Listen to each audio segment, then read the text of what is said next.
Hello, dear students. Once again, welcome you all in Bhandesas Academy. आज का हमारा topic है एंगल ऑफ कांटेक्ट। बिल्कुल जाहिर सी बात है कि यदि आपको एंगल ऑफ कांटेक्ट इस टॉपिक को समझना है तो डेफिनेटली आपको सबसे पहले जो इसके प्रीवियस वीडियोस है 5 वीडियोस उसको देखना पड़ेगा, उसके बाद ही ये टॉपिक समझ में आएगा। एंगल ऑफ कांटेक्ट ये topic mechanical properties of fluid का काफ़ी अहम, काफ़ी इम्पॉर्टेंट टॉपिक है और ये टॉपिक ही आपको एक नई दिशा प्रदान करेगा, ये टॉपिक ही आपको एक नई डायरेक्शंस प्रदान करेगा। तो let us understand about angle of contact. अब इसको हम हमारी भाषा में समझने का प्रयास करते हैं और वो प्रयास ये है कि एंगल ऑफ कांटेक्ट के लिए हमारे पास कितने अलग फ्लूइड हैं।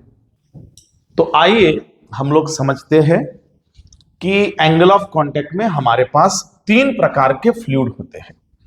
तो सबसे पहले फ्लूइड को समझते हैं। We are having 3 different types of fluid. तो हमारे पास 3 प्रकार के फ्लूइड हैं। सबसे पहला फ्लूइड आता है completely wet the surface। तो सबसे पहला फ्लूइड है मित्रों, पहला प्रकार है completely wet the surface। दूसरा फ्लूइड का प्रकार आता है partially wet the surface और तीसरा प्रकार आता है does not wet the surface। एक बढ़िया सा टॉपिक है। आपको एक उदाहरण देता हूं मैं। You take one coin with you, एक कॉइन लीजिए और आप उस कॉइन को आप पानी में डुबोइए। I will give the example like a water. तो यहां पे जो एग्जांपल है इसका वो है मित्रों वाटर, यानी कि कंप्लीटली वेट द सरफेस में जो आता है वो आता है वाटर, यानी कि पानी। आप उस कॉइन को पानी के अंदर यदि डुबोते हैं और उस कॉइन को बाहर निकालते हैं तो आप देखोगे कि वो कॉइन पूरी तरीके से गीला हो चुका है। That coin is completely wet. वो कॉइन जो है वो पूरे तरीके से गीला हो चुका है। तो उसको यदि आप एक हाथ कंटेनर में भरते हैं तो you might have been observe that, तो वो आपको इस प्रकार से फ्लूइड दिखेगा। ठीक है, इस प्रकार से फ्लूइड दिखेगा। मतलब इसका मिनिस्कस जो है, द मिनिस्कस ऑफ फ्लूइड जो है वो आपको प्लेन दिखेगा और इसका एंगल जो है वो 90 डिग्री दिखेगा सॉलिड के साथ। This is what the 90 degree. मैं एंगल ऑफ कांटेक्ट पे आता हूं, आगे मैं आता हूं।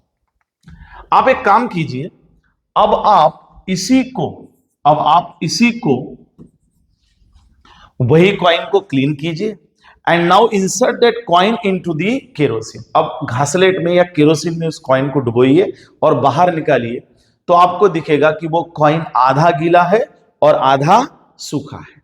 तो coin is partly wetted and partially not wetted. तो आधा गीला और आधा सूखा है, तो इसका उदाहरण है बच्चों केरोसिन। अब आप केरोसिन को कंटेनर में यदि भरते हैं तो आप देखोगे कि उसका मिनिस्कस जो है वो आपको कॉनकेव दिखने लगेगा। There meniscus is concave, this is what it's meniscus is concave. तो इसका मिनिस्कस हमें कैसे दिखा बेटा? कॉनकेव। इसको हम लोग बोलते हैं कॉनकेव। और इसका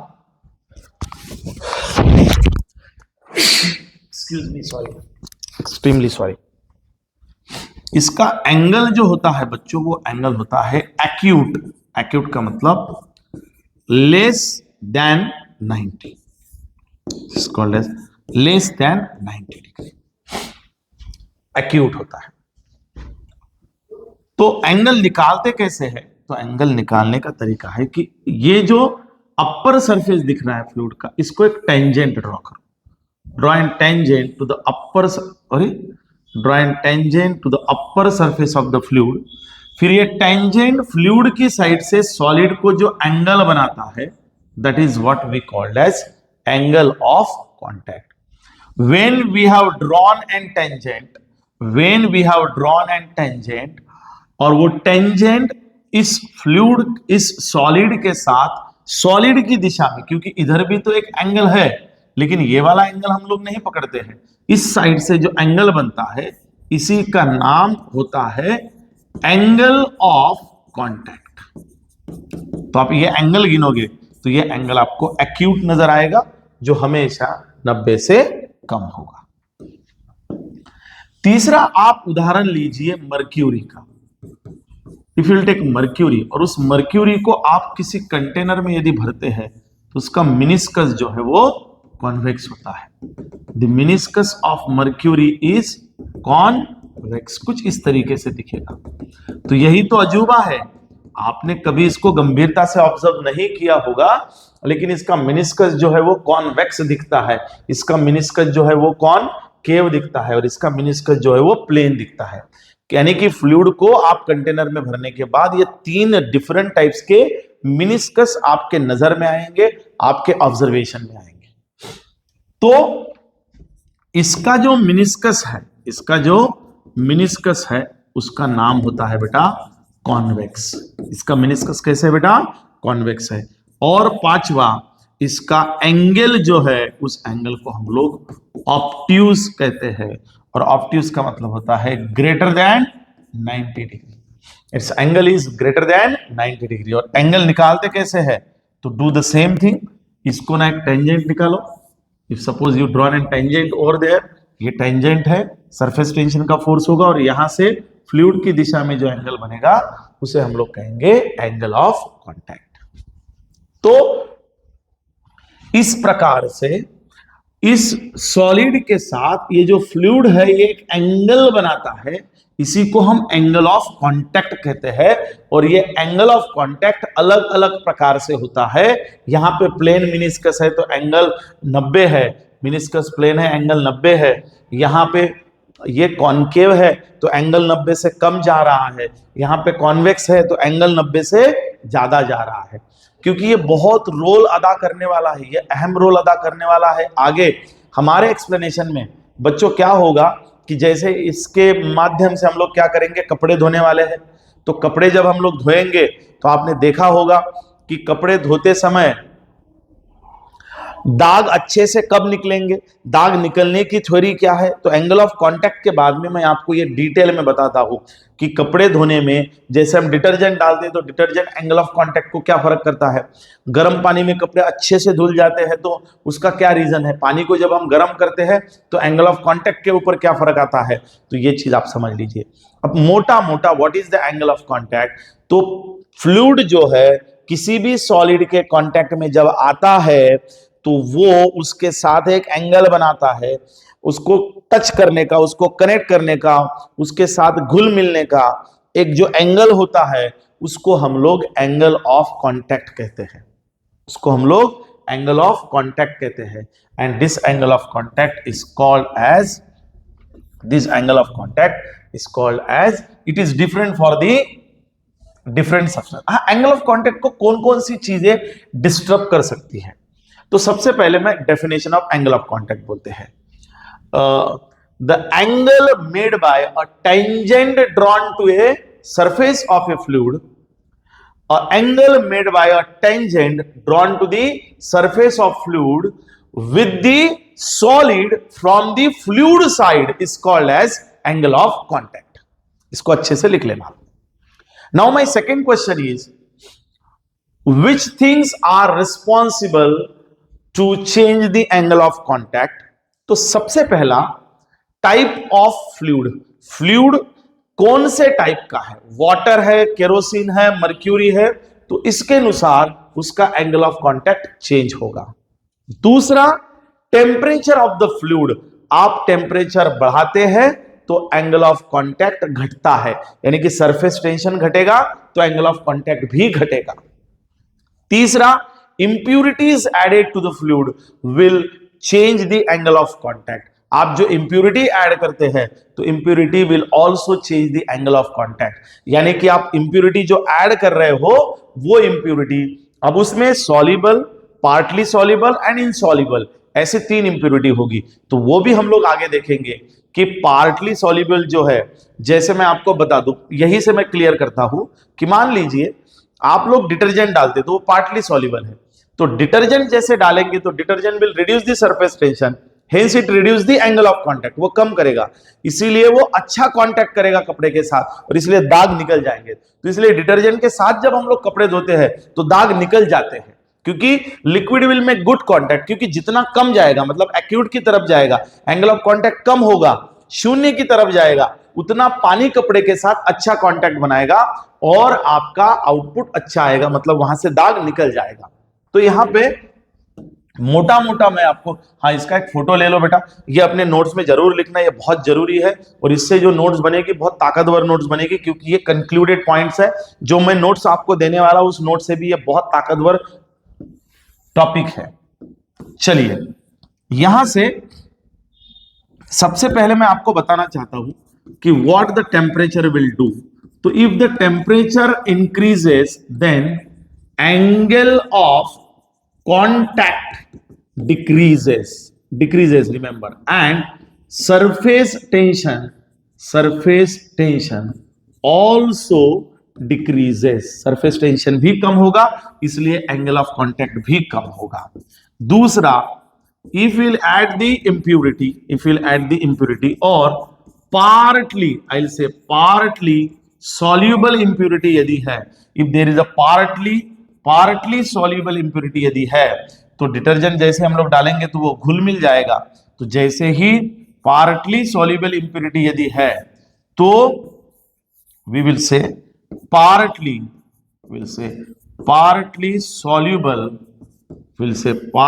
soluble impurity यदि है, जैसे डिटर्जेंट होगा, we'll talking about the detergent, तो डिटर्जेंट से आपका एंगल ऑफ कांटेक्ट जो है वो रिड्यूस होगा और सरफेस टेंशन भी रिड्यूस होगा, तो इसलिए ये अच्छा कांटेक्ट बनाएगा। यानी जब पानी को आप गर्म कीजिए तो गर्म पानी कपड़े में ज्यादा घुल जाता है क्योंकि वो एंगल ऑफ कांटेक्ट बनाता है। उदाहरण में आपको बताता हूं, ऑब्ट्यूस एंगल बनाना मतलब कैसा, जैसे मैं आगे भी ये बताऊंगा, आप देख लिए क्यूरियोसिटी के हिसाब से ये क्वेश्चन दिमाग में रखिए, जब मैं आगे आगे जाऊंगा तो मैं इनके भी जवाब आपको डिटेल में दूंगा। तो अभी के लिए ये भी आप रिलेशन ध्यान में रखिए, यहां से आपको बहुत सारे सवालों के जवाब मिलेंगे। ओके, अब ठीक है, मैंने बता दिया आपको कि भैया प्लेन मेनिस्कस है, कॉनकेव मेनिस्कस है और कॉन्वेक्स मेनिस्कस है, यहां तक के तो बात हो गई है। लेकिन सवाल यह है कि कॉनकेव मेनिस्कस बनता कैसे है, कॉन्वेक्स मेनिस्कस बनता कैसे है और उसके क्या कारण है, तो ये हम लोग अब ये टॉपिक में पढ़ेंगे। तो चलिए, we are talking about the concave meniscus, यानी हम उदाहरण जिसका ले रहे हैं, उदाहरण है केरोसिन का उदाहरण लेते हैं। मान लीजिए बच्चों ये कंटेनर है and container is consist of A solid, container is consist of A solid से, ये सॉलिड सरफेस है ना, ये ग्लास है बेटा, और ये सॉलिड मतलब मेरे को सॉलिड का ये लेना है, एडवांटेज लेना है, इसलिए मैंने इसे सॉलिड सरफेस ड्रॉ किया है। Now let us we have filled this container with the kerosene, we have filled this container with the kerosene. चलिए, हमने इस कंटेनर को केरोसिन से भर रखा है, this container is filled with the kerosene. अब जैसे हमने इसको केरोसिन को भर रखा है तो आपको दो चीजें यहां पे पता होनी चाहिए। A container which is filled with the kerosene, container किससे भरा हुआ है बेटा, केरोसिन से भरा हुआ है। अब उसका मेनिस्कस कैसे है बेटा, concave, this meniscus is concave. Okay, अब आपको दो फोर्सेस के बारे में पता होना बेहद जरूरी है। सबसे पहला फोर्स है बेटा कोहेसिव फोर्स और दूसरा फोर्स है बेटा adhesive force. So everyone can understand this concept of the cohesive force and adhesive force. आपको पता है कोहेसिव फोर्स क्या होता है, दो मॉलिक्यूल्स जो एक ही सब्सटेंस के हैं, तो उसमें जो फोर्स होता है वो कोहेसिव होता है। दो मॉलिक्यूल जो दो अलग सब्सटेंस के हैं, उसमें एडेसिव फोर्स होता है। यानी कि पानी की दो बूंद में जो फोर्स होगा वो कोहेसिव होगा, पानी और ग्लास के बीच में जो फोर्स होगा वो एडेसिव फोर्स होगा। तो इससे हम लोग क्या समझते हैं यहां पे, let us consider a point A. यहां पे हम लोग एक पॉइंट कंसीडर करते हैं, पॉइंट ए। जाहिर सी बात है कि एक पानी का एक मॉलिक्यूल मैंने कंसीडर किया है ए, उसका पोजीशन यहां पे है, ये भी हमने देख रखा है।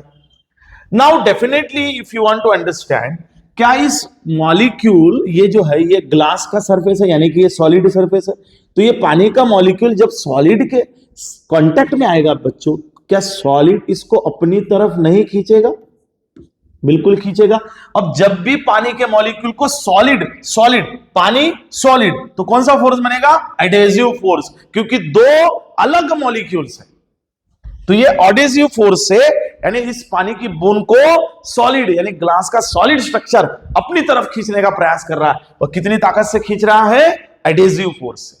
ये प्रीवियस वीडियो में एडेसिव फोर्स देख लीजिए, यानी कि इस मॉलिक्यूल को एक एडेसिव फोर्स भी लगेगा। बट रिमेंबर फ्रेंड्स, यदि ये पानी का मॉलिक्यूल है, लिक्विड का है, तो नीचे भी तो लिक्विड के मॉलिक्यूल्स ही है, तो इसी मॉलिक्यूल को लिक्विड अपनी तरफ जो खींचने का प्रयास करेगा, तो वो कौन से फोर्स से करेगा? वो होगा कोहेसिव फोर्स। यानी इसी पॉइंट पे मित्रों एक एडेसिव फोर्स लग रहा है और दूसरा कोहेसिव फोर्स लग रहा है। So we have both the forces, one is adhesive and another is cohesive force. तो जब एडेशन और कोहेजन ये दोनों फोर्सेस यहां पे लग रहे हैं, तो और यहां पे आपको पता है this force is nothing but an tangential force. तो जब भी ये लिक्विड को इक्विलिब्रियम में लाना होता है, इक्विलिब्रियम में लाना होता है, क्योंकि आप मुझे बताइए जब ये लेवल सेट हो गई तो ये लेवल ऊपर नीचे करेगी क्या? ये लेवल हिलेगी क्या? नहीं ना, ये लेवल तो एक ही जगह पे रहेगी। जब कोई भी लेवल या फ्लूइड या स्थिर है, स्टेट है, संत है, ये हिलडुल नहीं रहा है, इसका मतलब ये सिस्टम जो है ये स्टेट ऑफ इक्विलिब्रियम में है। और स्टेट ऑफ इक्विलिब्रियम का मतलब होता है कि सारे मॉलिक्यूल्स के ऊपर जो फोर्सेस एक्ट हो रहे हैं वो सारे के सारे फोर्सेस बैलेंस्ड है, मतलब टोटल फोर्स जो एक्ट हो रहा है वो zero, and all the forces have balance to each other. तो सारे फोर्सेस एक दूसरे के साथ बैलेंस्ड है, और टोटल फोर्स इसके ऊपर यदि जीरो एक्ट हो रहा है तो ये जो है ये अपनी जगह से नहीं हिलेगा। यानी ये किसमें बेटा? इक्विलिब्रियम में। तो स्टेट ऑफ इक्विलिब्रियम में इसको बैलेंस करने के लिए मान लीजिए ये टेंजेंशियल फोर्स इस दिशा में जा रहा है, तो इसको बैलेंस करने के लिए इन दोनों का रिजल्टेंट फोर्स जो है, this is called as resultant force. और देखिए ये मॉलिक्यूल है, इसको कोहेसिव और एडेसिव, कोहेसिव इधर खींच रहा है, एडेसिव इधर, ये देखिए ट्यू, तो इसका रिजल्टेंट आएगा ट्यू। ऐसे खींचेंगे ये नीचे आएगा, देखिए ऐसे खींचेंगे ये नीचे आएगा। तो ये रिजल्टेंट फोर्स कहां आ रहा है बेटा? नीचे की तरफ आ रहा है। रिजल्टेंट फोर्स कहां आ रहा है? नीचे की तरफ आ रहा है। तो जब रिजल्टेंट फोर्स नीचे की तरफ आता है तो आप हमें बताइए इस मॉलिक्यूल के ऊपर जो रिजल्टेंट लग रहा है वो किस दिशा में लग रहा है? सॉलिड की दिशा में। किस दिशा में बेटा? सॉलिड की दिशा में। और इसीलिए क्या होगा आप देखिए, ये मान लीजिए ग्लास है, ये मान लीजिए लिक्विड सरफेस है, और ये वाला जो पॉइंट है ये है ए, तो इसके ऊपर रिजल्टेंट जो लग रहा है इस ग्लास के अंदर लग रहा है, यानी पानी की लेवल को अंदर की तरफ खींचा जा रहा है।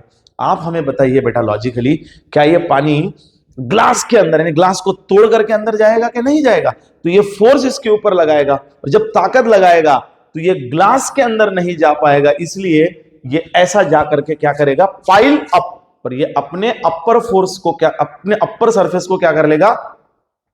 ऐसा लगेगा और pile up, and that's why दोनों एंड पाइल अप होंगे, और ये वाला जो सरफेस है वो कैसे दिखने लगेगा बेटा? कॉनकेव। ये है कहानी। डिटेल में बताया आप लिख सकते हैं, लेकिन कहानी मैंने आपको पूरी बता दी है कि ये पॉइंट है, इस दिशा में एडेसिव, इस दिशा में कोहेसिव, ये उसका टेंजेंशियल फोर्स है सरफेस टेंशन वाला, और इन दोनों का रिजल्टेंट कहां जा रहा है बेटा? सॉलिड के अंदर। जब इस बूंद को सॉलिड अपनी तरफ खींचेगा तो ये पाइल अप कर देगा, and it will make it's meniscus is like a concave and angle of contact, इसके भीतर का जो एंगल ऑफ कॉन्टैक्ट बनेगा and that angle of contact will be the acute which is less than 90। क्या बात है सर, बहुत बढ़िया। बेटा इसको आप लिखते समय मैं अभी इसका ना कुछ आपको लिख के नहीं दूंगा, बिल्कुल ये सिंपल टॉपिक है और ये आप जेडब्ल्यू नीट और सीईटी के लिए बिल्कुल डिटेल में जाइए। कोई आपको पूछे कि एक्यूट के बारे में आपका कहना क्या है, तो एक्यूट के बारे में आप कहेंगे कि whenever we are talking about the acute surface then remember that कि आपका जो रिजल्टेंट फोर्स होगा वो किस दिशा में जाएगा बेटा, सॉलिड में जाएगा। इसका मतलब your adhesive force is greater than cohesive force and that's why the surface becomes concave.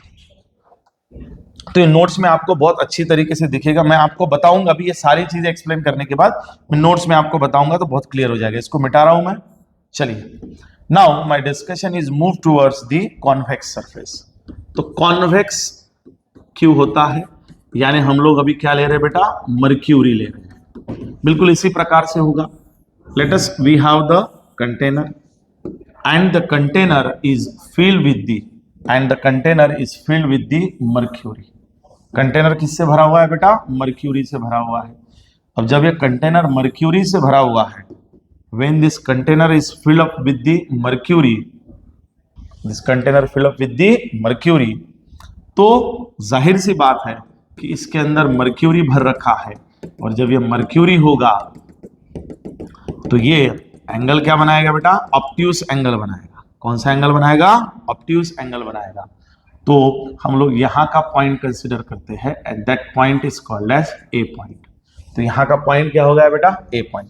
लेकिन हम भूल गए कि ये ग्लास को हमें इस प्रकार से लेना है ताकि हम सॉलिड सरफेस को डिफाइन कर पाए। तो यहां पे भी मैंने पॉइंट ए ले लिया। सो this is the solid surface, this is the fluid here is the mercury make the meniscus is convex. और व्हाई ये कॉन्वेक्स क्यों है, इसका जवाब हम ढूंढ रहे हैं। चलिए समझते हैं। तो यहां से ये कलर लिया था हमने, पॉइंट ए है। जाहिर सी बात है ये मर्क्यूरी का मॉलिक्यूल है और ये सारा सॉलिड है, यानी इसे हम लोग क्या कहते हैं बेटा, ये सॉलिड है।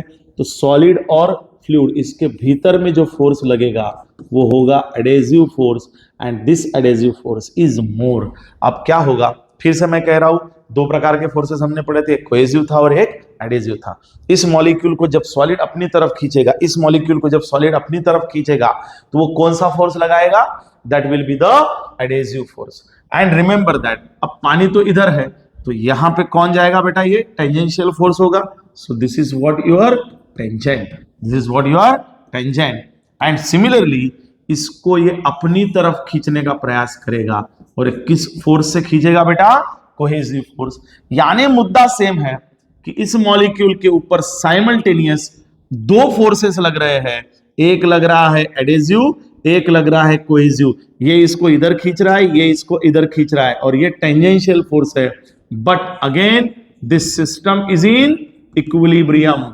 जब ये सिस्टम इक्विलिब्रियम में होगी तो इस फोर्स को हमें रिजल्टेंट फोर्स के साथ बैलेंस करना पड़ेगा। And here is the resultant force, here is the resultant force. और यहां आप रिजल्टेंट फोर्स देखोगे तो वो कहां आ रहा है बेटा, फ्लूइड के अंदर आ रहा है। अभी इसके प्रीवियस केस में रिजल्टेंट फोर्स कहां था, सॉलिड की दिशा में था, यहां पे फ्लूइड की दिशा में है। अब आप बताइए, ये पानी की बूंद है, ये पानी की बूंद है, इसको पानी की यानी मर्क्यूरी की बूंद है और मर्क्यूरी अपनी तरफ खींच रही है, मर्क्यूरी अपनी तरफ खींचेगी तो ये जो एंड होगा, इस एंड को अपनी तरफ खींचा जा रहा है तो and will be pile down. वहां पे पाइल अप था, यहां पाइल डाउन है एंड द मिनिस्कस और shape become convex, shape become convex. This is the simple thing we need to understand. तो ये शेप कैसे हो गया बेटा, कॉन्वेक्स हो गया। इस प्रकार से हम ये कह सकते हैं कि यहां पे शेप कॉन्वेक्स क्यों बनता है। कहानी सिंपल है, इसके ऊपर एक एडेसिव फोर्स, इसके ऊपर एक कोहेसिव फोर्स और ये टेंजेंशियल होता है। इक्विलिब्रियम में लाने के लिए इसका रिजल्टेंट फोर्स कहां जा रहा है, फ्लूइड के अंदर। जब इस फ्लूइड को और इस फ्लूइड को अंदर की तरफ खींचेगा तो ये प्लेन था तो ये ऐसे झुक जाएगा and it become convex. I repeat, it become convex. तो ये कॉन्वेक्स हो जाएगा। So this is the way to understand about how the surface become convex. तो कॉनकेव को भी बता दिया और कॉन्वेक्स को भी बता दिया। तो इसका भी फोटो ले लो। मैं अभी एंड होने के बाद में बेटा आपको नोट्स बताऊंगा, उसमें से आपको लिखना पड़ेगा ये। अब तीसरा सवाल भी ले लेते हैं कि भैया जो एक मिनिस्कस होता है वो प्लेन क्यों होता है? प्लेन यानी हम लोग क्या लेने वाले हैं अभी? वाटर। तो सिमिलरली मान लीजिए एक कंटेनर है बेटा, कंटेनर यानी कि ग्लास है कांच का, तो ये कौन है बेटा? उसका सॉलिड सरफेस है। This is what there solid surface. और इसके अंदर क्या भर रखा है बेटा हमने? तो इसके अंदर हमने वाटर भर रखा है। So it is filled with the, it is fill up with the water. तो ये पानी से भर रखा है, ये पानी से पूरी तरीके से भर रखा है। तो यहाँ पे हम लोग समझते हैं, यहाँ पे लेते हैं हम लोग पॉइंट ए। अब बताइए मॉलिक्यूल को इधर की तरफ जो फोर्स लगेगा वो कौन सा लगेगा बेटा? Adhesive force. अब ये बराबर यहाँ पे है तो प्लेन होने के कारण इधर जो फोर्स लगेगा वो कौन होगा? हाँ, कोहेसिव फोर्स। और जाहिर सी बात है टेंजेंशियल फोर्स कैसे होगा बेटा? ये होगा। अरे सिमिलर आ गया भैया, चलिए ये होगा आपका टेंजेंशियल फोर्स। तो आपका रिजल्टेंट फोर्स जो होगा, तो रिजल्टेंट फोर्स इसके और इसके भीतर में यानी कि यहाँ पे आएगा आपका रिजल्टेंट फोर्स। तो आप बराबर देखिए यहाँ पे जो आपका रिजल्टेंट फोर्स आ रहा है वो कहाँ पे आ रहा है बेटा? सरफेस के ऊपर। ना ही वो सॉलिड में जा रहा है और ना ही वो फ्लूइड की तरफ जा रहा है। जब ये ना सॉलिड में जाएगा ना फ्लूइड में जाएगा तो ना ही ये पाइल अप होगा ना ही ये पाइल डाउन होगा। तो इसीलिए इसका मेनिस्कस जो दिखेगा आपको कैसे दिखेगा बेटा? प्लेन दिखेगा। And that's why there meniscus is plane.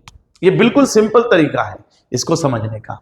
तो हम लोग यहां पे कंक्लूजन पे आते हैं। तो हमने तीनों तरीके आपको बता दिए कि why it become concave, why it become convex and why it remains to be a plane.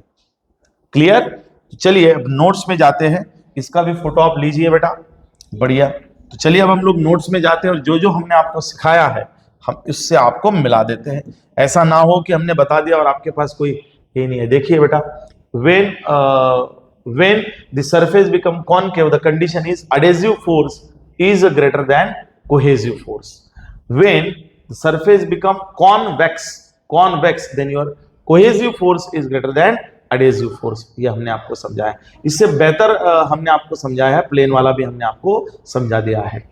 यहां पे आप एक चीज समझ लीजिए, this is what the condition you remember that for acute angle of contact your adhesive force must be greater than cohesive force upon root 2 और obtuse angle के लिए कंडीशन है adhesive force is less than cohesive force upon root 2। उसके कारण भी है, वही समझेंगे। अब ना एक बढ़िया सा मैं आपके सामने डेरिवेशन रख रहा हूं और ये डेरिवेशन बड़े बड़े लोगों को समझ में नहीं आता है। ये डेरिवेशन बहुत सारे लोग जो है वो इसमें कंफ्यूज हो जाते हैं। बहुत सारे लोगों के दिमाग में ये बैठता ही नहीं है कि भैया ये क्या हो रहा है। तो पहले ना मैं आपको डेरिवेशन नहीं पढ़ाता हूं, डेरिवेशन से पहले मैं आपको ये पढ़ाता हूं कि ये डेरिवेशन हमें क्या बता रहा है, ये डेरिवेशन का कहना क्या है, ताकि आप समझ पाओ कि हमें समझना क्या है। मैं हेडिंग लगा रहा हूं बेटा, हेडिंग है various conditions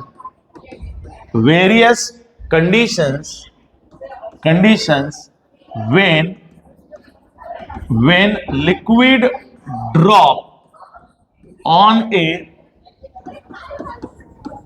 plane solid surface will either form droplets or spread on the surface. ये अंग्रेजी में लिखा है, हो सकता है दिमाग में ना जाए। बेटा आपने ऑब्जर्व किया होगा, सवाल क्या है देखिए, आपने ऑब्जर्व किया होगा, आप वाटर लीजिए, पानी लीजिए और पानी को आप जमीन पे फेंकिए, यानी कि आप डामरी पे फेंकिए, जो रोड होता है ना अपना, उस पे फेंकिए, उसमें पानी पूरा फैल जाएगा। लेकिन वही पानी आप टाइल्स पे फेंकिए, टाइल्स पे, तो वहां पे पानी पूरा स्प्रेड नहीं होगा, कहीं पे स्प्रेड होगा, कहीं पे जम जाएगा, कहीं पे सूखा होगा, कहीं पे जमा हुआ होगा, कहीं पे सूखा होगा। तो ये कंप्लीटली स्प्रेड नहीं होगा। अच्छा और एक उदाहरण बता दो, आप कॉटन का कपड़ा लीजिए और कॉटन के कपड़े के ऊपर पानी ऐसा फेंकिए, तो कॉटन का कपड़ा पूरा का पूरा सक कर लेगा, मतलब वो पूरा का पूरा स्प्रेड हो जाएगा। लेकिन टेरिकॉट के ऊपर आप पानी फेंकिए, वो बूंद बूंद में बन के ऐसा नीचे की तरफ जाएगा, सिर्फ बूंदे बूंदे बनेगी, वो स्प्रेड नहीं होगा।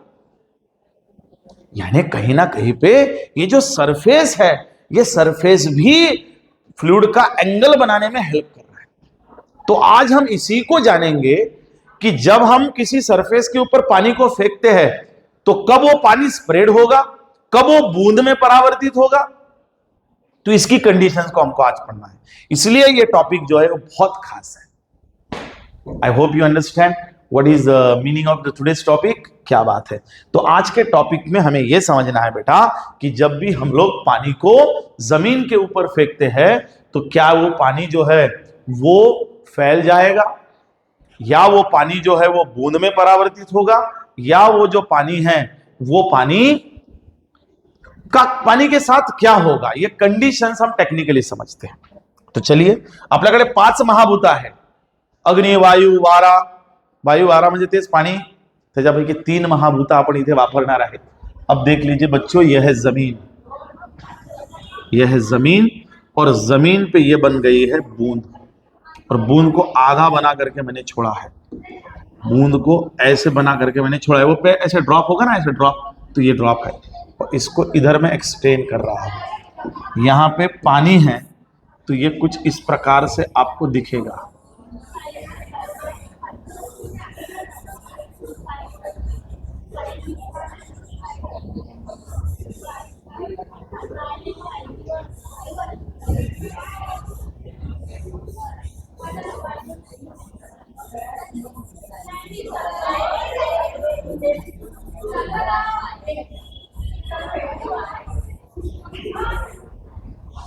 चलिए मेरे अजीज दोस्तों, ये हमने आपको बना दिया बूंद आपके लिए, ये बन गई बूंद।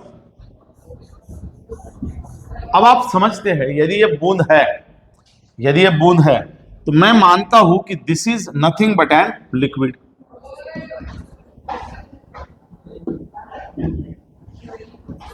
ये कौन है बेटा? लिक्विड। इसके ऊपर कौन होगा बेटा? हवा। और इसके नीचे कौन होगा बेटा? सॉलिड, यानी कि जमीन। जमीन के ऊपर हमने पानी की बूंद बनाई, ये बूंद बनेगी या स्प्रेड होगा, उसकी कंडीशन के लिए हमने एक बूंद लिया है, ये लिक्विड लिया है, ऊपर एयर है और नीचे सॉलिड है। जाहिर सी बात है कि यहां पे एक फोर्स एक्ट होगा यहां पे, क्योंकि जहां जहां दो कांटेक्ट आते हैं, लिक्विड और सॉलिड, तो यहां का सरफेस टेंशन है T1 और इधर का सरफेस टेंशन लेता हूं T2, और यहां टेंजेंशियल में एक सरफेस टेंशन होगा T3। तो आप बताइए यहां पे T1 क्या है? T1, so I will suggest here T1 is the surface tension due to, अब बताइए बेटा कौन कौन आया है सरफेस टेंशन, किसके किसके बीच में? ऊपर लिक्विड और नीचे solid, due to solid and liquid. Similarly what is T2? Surface tension due to, surface tension to solid और air, so this is due to solid and air. And similarly T3 is the surface tension due to, अब देखिए T3 बीच में कौन है? इधर liquid और इधर air, due to the liquid and air. यानी क्या? देखिए बेटा, यहां मैंने बूंद लिया, अब बूंद के कांटेक्ट 3 के साथ हो गए। बूंद is in contact with the solid, बूंद is in contact with the air, and बूंद is in contact with the बस सॉलिड और एयर। तो यहां पे लिक्विड और सॉलिड के बीच में जो कांटेक्ट बनता है वो होता है T1, लिक्विड और एयर के बीच में जो कांटेक्ट बनता है वो होता है T3, और लिक्विड और सॉलिड के बीच में जो कांटेक्ट बनता है वो होता है, यानी कि एयर और सॉलिड के बीच में जो कांटेक्ट बनता है वो होता है T2। ये एयर है, सॉलिड है और ये लिक्विड है, ऐसे 3 कांटेक्ट। लेकिन हम जानते हैं कि जब भी कभी यहां पे ये जो T3 बना है, T3 ने कितना एंगल ऑफ कांटेक्ट बनाया है? Theta.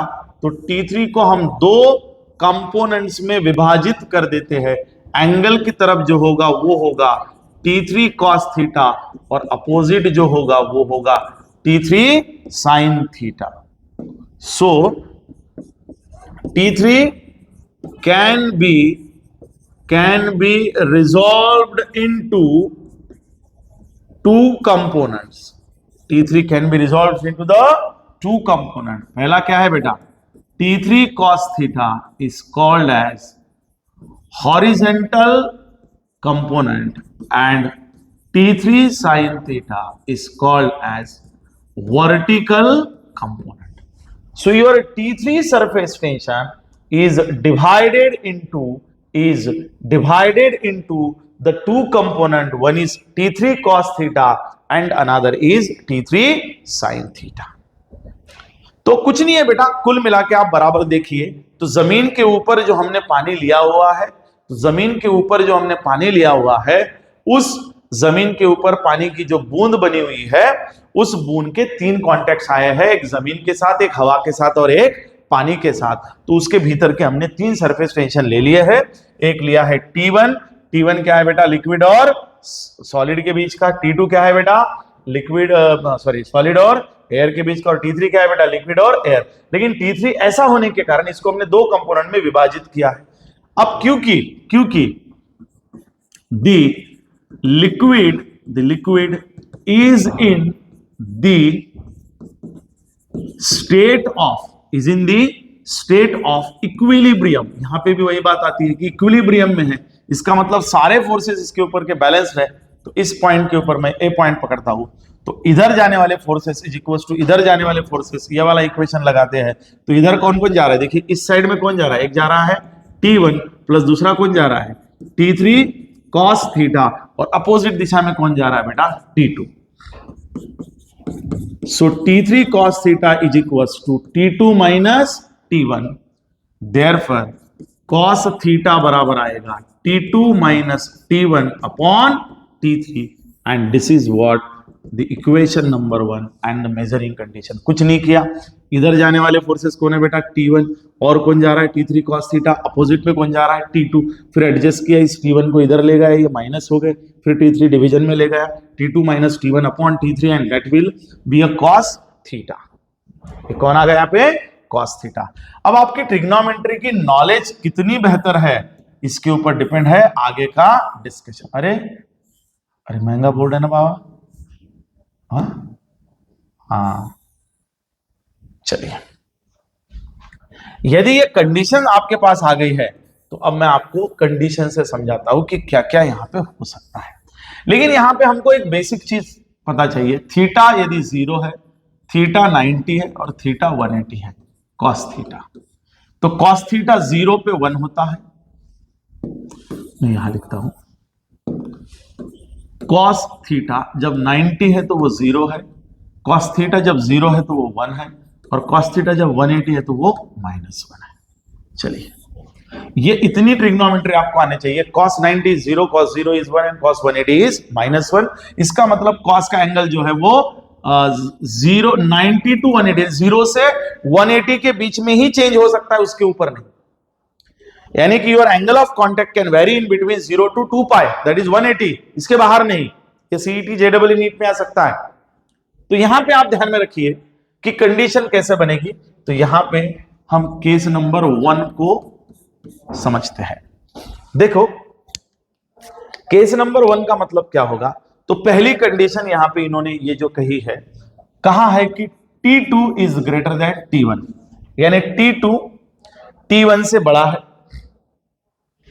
And T3 is less than T2 minus T1। और नीचे की टर्म इससे बड़ी है ना, T3 is greater not less. Less करेंगे तो फिर दिक्कत हो जाएगी।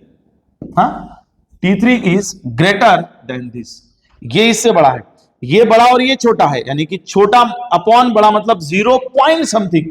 और T2 माइनस T1, T2 बड़ा और T1 छोटा मतलब T2 बड़ा और T1 छोटा मतलब आपका जवाब आएगा पॉजिटिव। और जब T3 बड़ा है, ये बड़ा होगा, तो आपका आएगा जवाब लेस देन 1। ये चीज को समझना, ये जो इस चीज को समझ गया वो यहां पे मैं फिर से एक बार बता दूं। देखो, T2 माइनस T1, अब T2 बड़ा और T1 छोटा है, मतलब ये हमेशा बड़ा और ये छोटा होगा। जैसे 5 माइनस 4 1, 3 माइनस 1 2, 7 माइनस 5 2, तो हर बार ये पॉजिटिव ही आएगा।